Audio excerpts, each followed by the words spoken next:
Hello everyone. आज अपन discuss करेंगे specific relief act का सेक्शन 20। जो सेक्शन 20 स्पेसिफिक रिलीफ एक्ट का सब्स्टिट्यूटेड परफॉर्मेंस ऑफ कॉन्ट्रैक्ट ये 1 अक्टूबर 2018 को एनफोर्स हुआ, अमेंडमेंट से आया 2018। इसके पहले जो सेक्शन 20 था वो था कि discretion of court to pass the degree of specific relief, मतलब ये कोर्ट के डिस्क्रिशन पे था कि वो स्पेसिफिक रिलीफ की डिग्री पास करे या नहीं।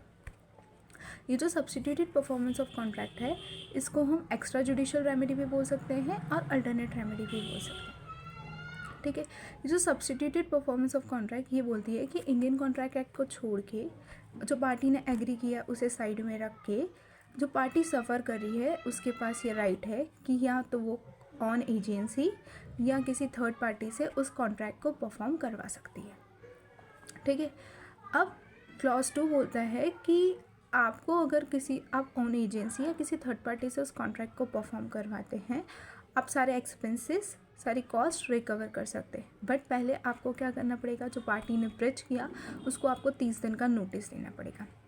अगर उस 30 दिन के नोटिस का अगर अपोजिट पार्टी, मतलब जो पार्टी जिसने ब्रिज किया वो रिप्लाई नहीं करती है, देन आपके पास राइट है कि आप किसी एजेंसी, ठीक है, या थर्ड पार्टी से उस कॉन्ट्रैक्ट को रिकवर करवा सकते हैं, उस कॉन्ट्रैक्ट को पूरा करवा सकते हैं ऑफ द सेम कॉन्ट्रैक्ट। ठीक है, कॉन्ट्रैक्ट अलग नहीं होना चाहिए। अब सारे डैमेजेस सारे कम आप क्लेम कर सकते हैं। थर्ड क्लॉज ये बोलता है आपने पार्टी को नोटिस दिया, पार्टी ने कोई रिप्लाई नहीं दिया, आपने पूरा कॉन्ट्रैक्ट कंप्लीट करवा लिया किसी एजेंसी या किसी थर्ड पार्टी से, किसी एजेंसी मीन्स ऑन एजेंसी से, ठीक है, आपने कॉन्ट्रैक्ट को परफॉर्म करवा लिया, देन आप जो है स्पेसिफिक परफॉर्मेंस क्लेम नहीं कर सकते। You don't have the right to claim the specific performance. ठीक है, बट फोर्थ क्लॉज ये बोलता है कि आप स्पेसिफिक परफॉर्मेंस तो क्लेम नहीं कर सकते, बट आपके पास ये राइट है कि आप जो है डैमेजेस क्लेम कर सकते हो, मतलब आप कंपनसेशन ले सकते हो, आपको कंपनसेशन का कोई बार नहीं। Section 41 of Indian contract act बोलता है, ठीक है, अगर एग्रीमेंट हुआ और कोई पार्टी ब्रिज करती है और आपने किसी और से कॉन्ट्रैक्ट परफॉर्म कर लिया, देन आपके पास ये राइट नहीं है कि आप वापस से जो पार्टी ब्रिज करे उसको बार करें।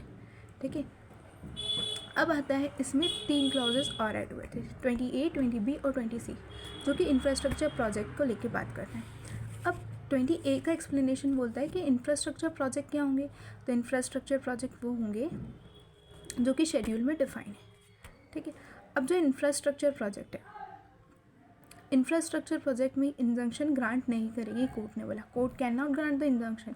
क्यों? क्योंकि इंफ्रास्ट्रक्चर प्रोजेक्ट में अगर हम इंजंक्शन ग्रांट करें तो डिले हो जाएगा। सेंट्रल गवर्नमेंट के पास ये क्या है, सेंट्रल गवर्नमेंट के पास ये राइट है, क्या राइट है कि वो with the need of the future और with the time to time development वो अमेंड कर सकती है शेड्यूल को, इंफ्रास्ट्रक्चर प्रोजेक्ट की चीज़ों को ऐड कर सकती है, और गजट नोटिफाई होना चाहिए, दोनों हाउसेस से पास होना चाहिए अगर आप कोई भी अमेंडमेंट कर रहे हैं।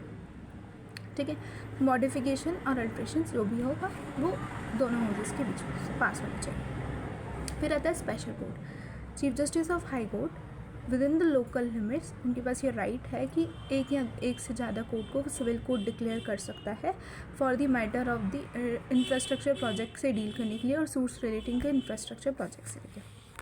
अब आता है 20 clause expeditious disposal of the case. Court ने ये कहा कि एक्सपीडियस डिस्पोजल वाले जो मैटर है ना वो विद इन द 12 मंथ्स में कंप्लीट हो जाना चाहिए, स्पीडी ट्रायल और स्पीडी जजमेंट आना चाहिए with related to the infrastructure project. So this is all about the substituted performance of the contract. Thank you.